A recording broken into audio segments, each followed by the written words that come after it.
Not front grandma. So grown up.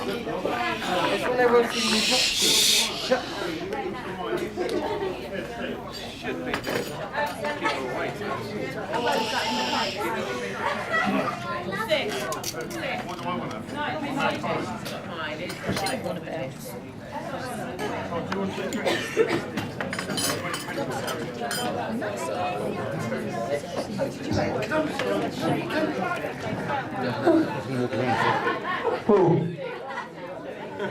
Tim is the first man up for the...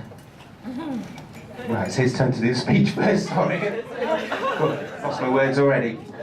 Tim, over to you. Thank you.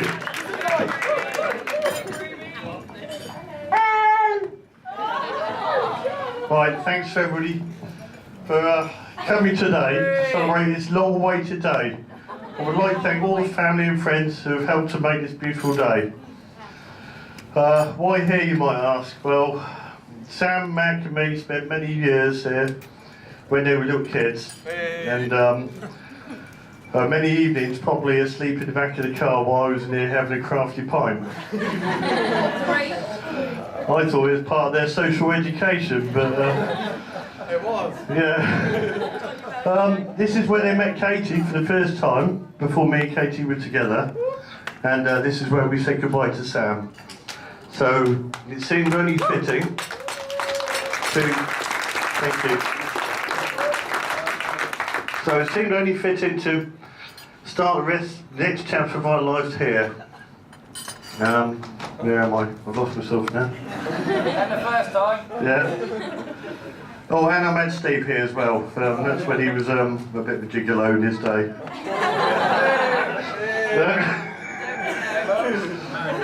he was better behaved than me kids, but I did love him.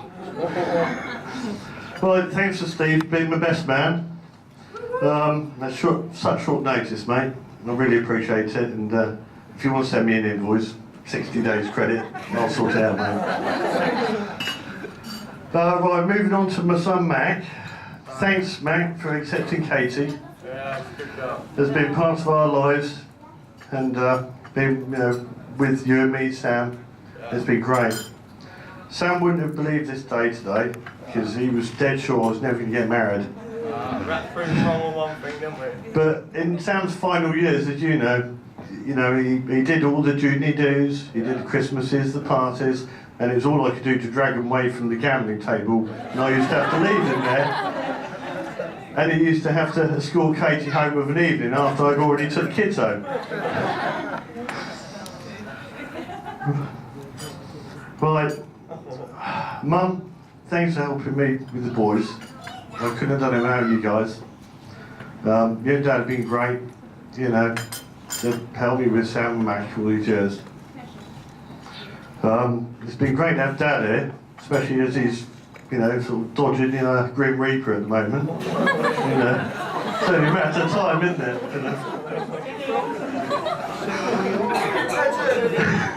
Hopefully, marrying Katie has secured my future in the way of care issues, because I'm obviously a lot older than her, and I'm going to be an old fart a lot quicker than she is. So I probably won't have the same problem as Dad has. I want to thank all of Katie's family for making me and the boys so welcome and so loved.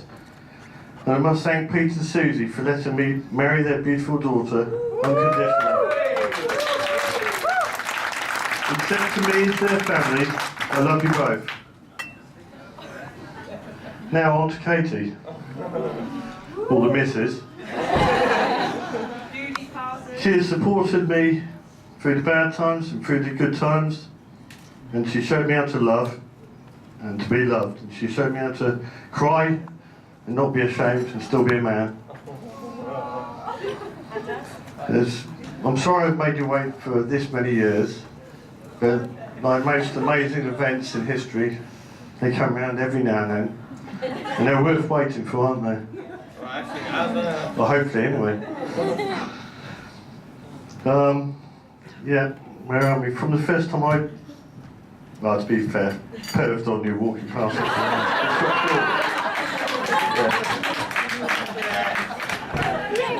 Yeah, I know. To be fair, I did. I was perving on her walking past the shop door. And since that day, I felt buzzed like never before. But I don't feel so bad now after seeing the recent media about Savile, Rolf, and the rest of them. You know, I'm quite normal, to be fair.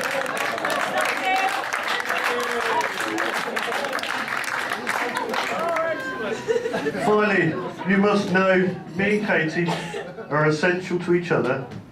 It's like the private parts of a prostitute. I like bit like that, Pete. Bit naughty. Our life is great. We have lovely boys, loving family, and awesome friends. We are now complete. My wife, Katie Parsons, and we love you all the way round to the back. All the way round, Jack. Right there. Can you raise a glass of Katie, please?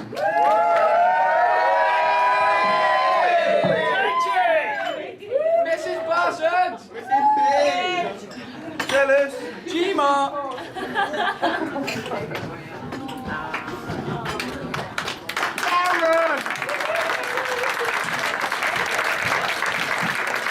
Over to my best man stage.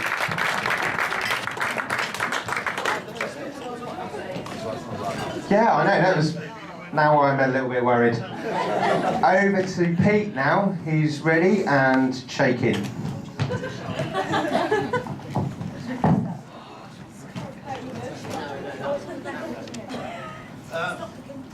For those that joined us for the engagement, I made a little bit of a boo, and that was I wrote my speech, and it was only a brief speech without my glasses. Or was it I wrote it with my glasses, and when it actually came to the day, I actually couldn't read my own speech. So this is not going to happen again today. The first thing I'm going to do is repeat what Tim has said. I'm obviously going to say it because she's my daughter, but I think Katie looks absolutely stunning.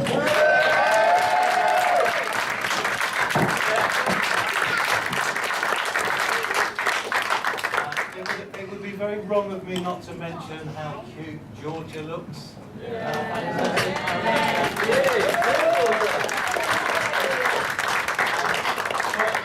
Last but by no means least when it comes to the beauty, thank you for the bridesmaids, Jess and Andrew.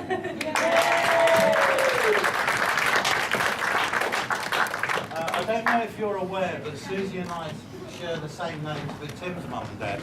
So there are a Sue and a Susie, and there are two Petes. So that's a bit of a coincidence, and I'm sure you'll join me today in saying how proud we are as parents of these two. Absolutely, yes.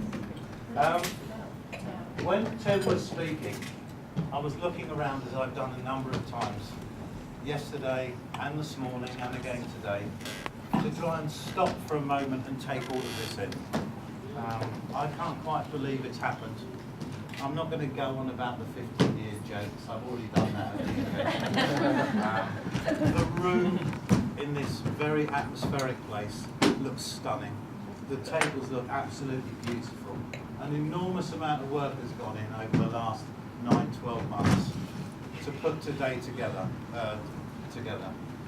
Most of that work has been done by Katie herself. A lot of the work has been done by Susie, by Andrea, and by Joe. So for putting this together, thank you very, very much indeed.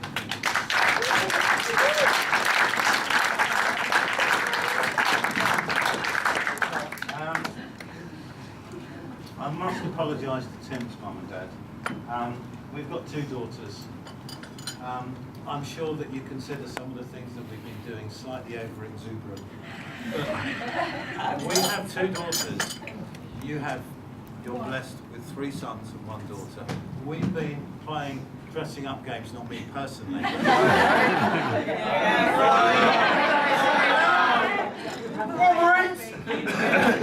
Getting engaged, getting married, getting dressed up is something that young girls do, and Katie and Andrew are no exception to that. So we're partly to blame for all of this excitement that has come to a head today.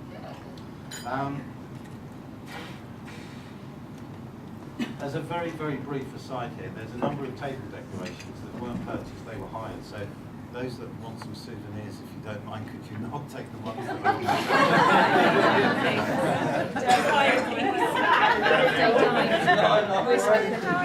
Without boring you too much with my background, you're not that interested in it. I've written and delivered a number of speeches and talks in my time, but absolutely none like today. I started doing this about 6-9 months ago, and it's like no other speech or talk that I've ever delivered. Excitement, I'm not quite sure what you want to call it, but this is quite different. I've been making notes, scrunching those notes up for 9 months, coming back to the original notes, writing new ones, listening to what comments that 1 or 2 people have said, in order to try and get some sort of theme for today or some sort of structure to it. And to be quite honest with you, I haven't really achieved that. I'm not going to tell any jokes. I'm not good at jokes. I'm not going to tell embarrassing stories about Katie or show you photographs of her as a little girl on the toilet. Now, if I had shown those photographs, if I had gone over some interesting stories from their upbringing, almost all of them would have included her sister. So what I've decided to do is to save all of those really embarrassing stories and photos for her wedding.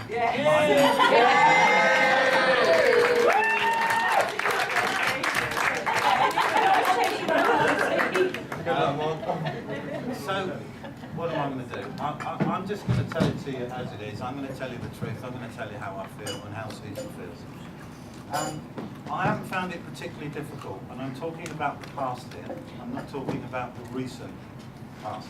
I found it particularly difficult to give up one of my daughters to another man. I haven't taken it lightly. I've given it a great deal of thought and consideration. But you see, ultimately I love my daughters very much, and it's very, very difficult for me to deny them something, and deny them something that 15 years later has resulted in this, and has resulted in those 2 beautiful little boys. Yeah. So it was a very good decision that Katie made 15, 16 years ago. And for reference, I had no objection whatsoever to Katie going out with a man significantly older than me.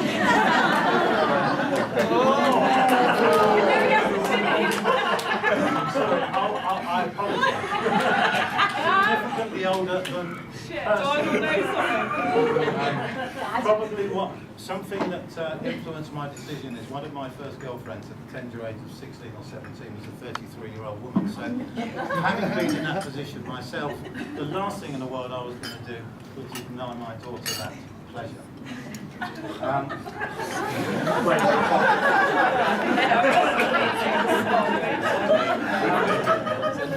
Again, I do question Katie's decision. I found it necessary as a dad, as a father, to question her decision. And I did question it. No, I did more than that. I challenged it. And I put her in a difficult position, and a position that she had to make a decision. And that decision that she made many, many years ago was clearly the right decision. And the right decision was this guy here.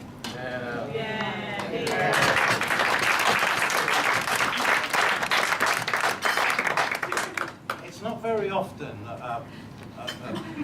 a father-in-law or a dad gets the amount of time that I've had to sum up his son-in-law. It's very unusual. I've had 15 years to have a look. I've had 15 years to weigh up his actions. I've had plenty of time to see if he is the man to actually look after one of my 2 little angels. Angels? Yes, angels.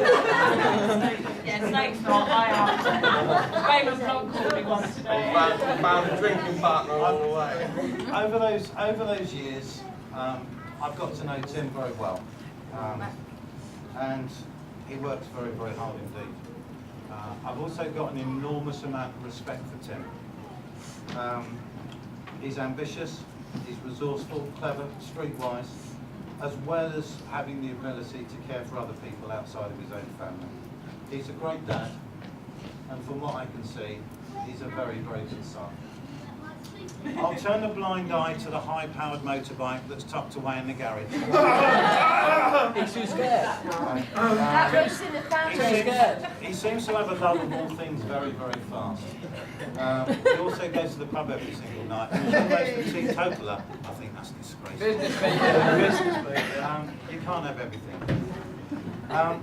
Tim, by going out with Katie in the middle teens, also kept her away from all of the troublesome young men and those empty relationships that us young guys and women we've gone through. So I want to thank you for that, Tim. You came to save during a very, very difficult time in a woman's life, so thank you. Without wishing to embarrass him too much more, I've seen this guy very, very up close and personal, and I recognise greatly his strength. And it's not very often that a man's strength, his inner strength, is tested to the extent that Tim's has been. He has 4 sons, and he's had to deal with the loss of one, and he has to continue to deal with that loss, whilst actually running 2 businesses, a home, now a wife, and 2 little sons. And I have great respect for you, Tim.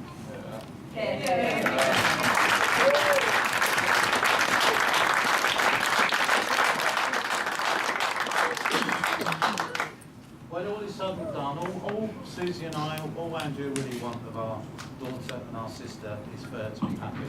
And Katie is a very, very happy person, 99.9% of the time with Tim. The 2 of them, through their relationship, have given us 2 absolutely beautiful grandsons. That's you 2, by the way.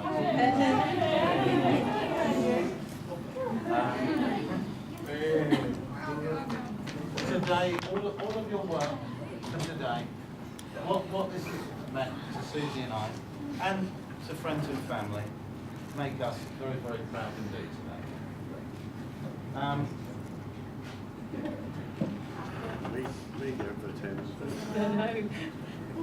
Right, the last thing really I want to say is, apart from repeating the thanks to the people that have put it together, I also want to thank one other person without embarrassing her.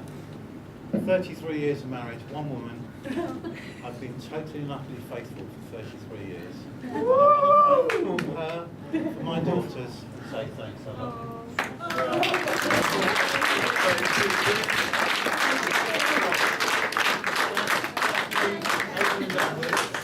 If you've got your glasses, one more toast from me to the bride and groom, Katie and Tim.